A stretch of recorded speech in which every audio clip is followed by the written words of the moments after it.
Good afternoon, everybody. How you doing? Well, it's a good crowd.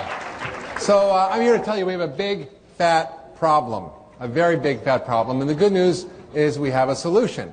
And the solution is what we eat.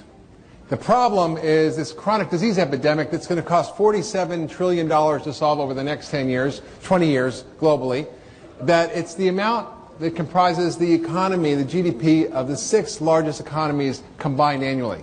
That's how much we're going to have to spend on chronic disease over the next 20 years. The good news is we have a solution. It's what we put at the end of our fork, and I'll talk to you about that in a little bit. The issue here is diabetes. And the fundamental driver, as you heard from Jeff Glenn this morning, is the metabolic imbalances that go from mild imbalances in blood sugar and insulin all the way to full-blown type 2 diabetes. It affects 1 in 2 Americans.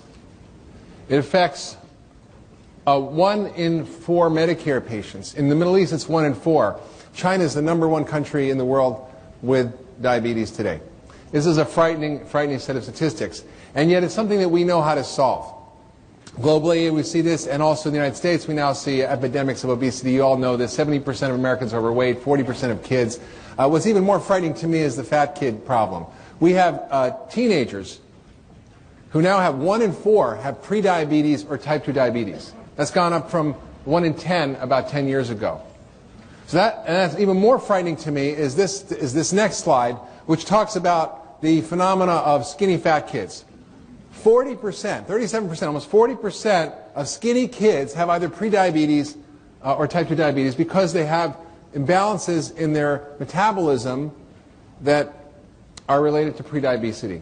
Now, they may not be sick, but they're fat. I mean, so they may not be fat, but they're sick. I mean, so they're fat on the inside, not on the outside. And that causes all the same complications. So we have a huge failure of our healthcare system, right? We have increases in obesity, we have increases in diabetes and heart disease. As we talked about childhood obesity, also allergic autoimmune disorders, a whole slew of digestive problems that are a huge problem for our medical system, cancer incidence, and our life expectancy is going down. So how do we deal with this? We're comprising 70% of our federal budget by the end of 2040 will be for Medicare and Medicaid. 1 in 3 Medicare dollars today is spent on type 2 diabetes. So we have to ask some basic questions. How do we reverse chronic disease?